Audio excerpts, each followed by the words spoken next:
vyama vya siasa vipate uhuru wake. Sisi ni kwamba tunapenda siasa ya Tanzania iwe siasa safi. Hii ni Kurunzi ya Brainsat Swahili kikujia moja kwa moja kutoka Nairobi nchini Kenya. Mimi ni Alan Wetungu, lakini kwanza tupate muktasari wa habari hizi. Shughuli za upigaji kura zimeendelea mchana kutwa nchini Tanzania, huku baadhi ya wananchi wakifanya maandamano. Huwezi ukawa mgombea alafu ukachagua supermarket wa tume. Sisi tunataka tume ule. Kiongozi wa upinzani nchini Cameroon, Issa Chiroma Bakari, kufikishwa mahakamani kwa madai ya kuchochea maandamano yenye vurugu baada ya uchaguzi wa Oktoba 12. Kimbunga Melissa chasababisha maafa makubwa nchini Jamaica, kikiitwa dhoruba kali zaidi katika historia ya taifa hilo. Shughuli za upigaji kura kwenye uchaguzi mkuu zimeendelea kote Tanzania, huku Rais Samia Suluhu Hassan akitarajiwa kushinda kwa urahisi baada ya wapinzani wake wakuu kuzuiwa kushiriki.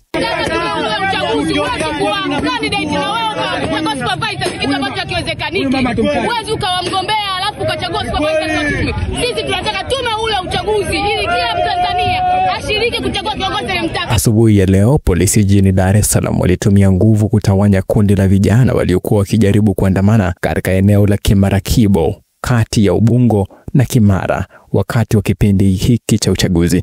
Mashuhuda wameripoti kuwa kundi hilo lilianza kujikusanya karibu na kanisa la Ufufuo la Uzima ambalo hivi karibuni lilifungwa. Kanisa hilo ni la Askofu Josephat Gwajima aliyewahi kuwa mbunge wa chama tawala CCM kuanzia mwaka 2015 hadi mwaka huu.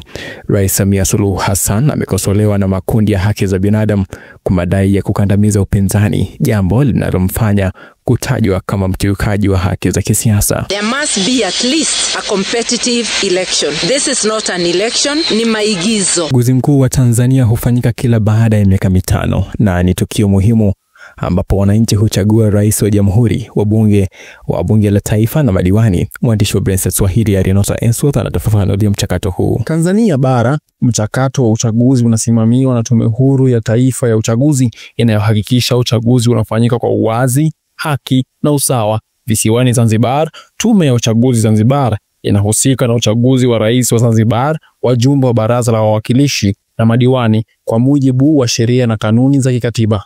Hata hivyo, uchaguzi wa mwaka huu umeibua maswali kuhusu hali ya demokrasia nchini baada ya wapinzani wakuu kuzuiwa kushiriki. Rais Samia Suluhu Hassan amekosolewa na makundi ya haki za kibinadamu kwa madai ya kukandamiza upinzani, jambo lililomfanya kutajwa kama mkiukaji wa haki za kisiasa.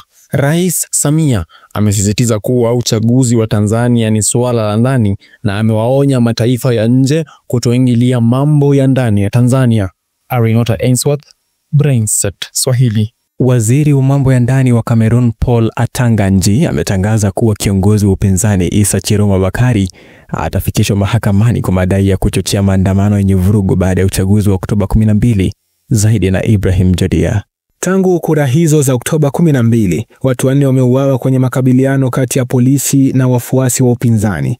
Rais Paul Biya mwenye miaka 92 alitangazwa mshindi kwa 53.7% ya kura, akipata muhula wake wa 8, huku Bakari akidai matokeo hayo ni gushi. Waziri Nji amemtuhumu Bakari kwa kuandaa maandamano haramu na kwa kujitangazia ushindi, akiongezea kuwa washirika wake watakabiliwa kisheria. Umoja wa Mataifa, Umoja wa Afrika na Umoja wa Ulaya wametoa wito wa kuepuka vurugu, wakilaani ukandamizaji wa waandamanaji. Ingawa serikali imesema hali imetulia, maandamano hayo yanaendelea katika baadhi ya miji ikiwemo Douala na Garoua, huku wachambuzi wakionya kuwa machafuko hayo yanaweza kuchochea mzozo wa kisiasa nchini Cameroon.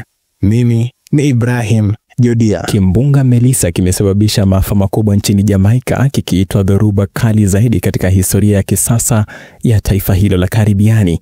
Kimbunga hicho ambacho kilidhoofika kwa muda Jumanne usiku kabla ya kuimarika tena na kufikia kategoria ya 4 chenye upepo wa hadi kilomita 209 kwa saa, sasa kinaelekea Cuba na kisha Bahamas. Awali kilitua pwani ya Jamaica kikiwa na upepo mkali wa zaidi ya kilomita 295 kwa saa. Mamlaka ya hali ya hewa imeonya kuwa hali itazidi kuwa mbaya, huko kituo cha kitaifa cha vimbunga cha Marekani kikitabiri mafuriko ya ghafla na upepo wa maangamizi. Takriban 30% ya nchi imepoteza umeme na mvua za hadi sentimita 76 zinatarajiwa. Wakati Waziri Mkuu Andrew Holness akionya kuhusu athari za maangamizi, amethibitisha uharibifu mkubwa kwa hospitali, makazi na biashara kote nchini. Mwisho wa kurunzi ya Brandset Swahili kikujia moja kwa moja kutoka Nairobi, Kenya. Kwa niaba ya wale wote waliofanikisha matangazo haya, mimi ni Alan Watungu.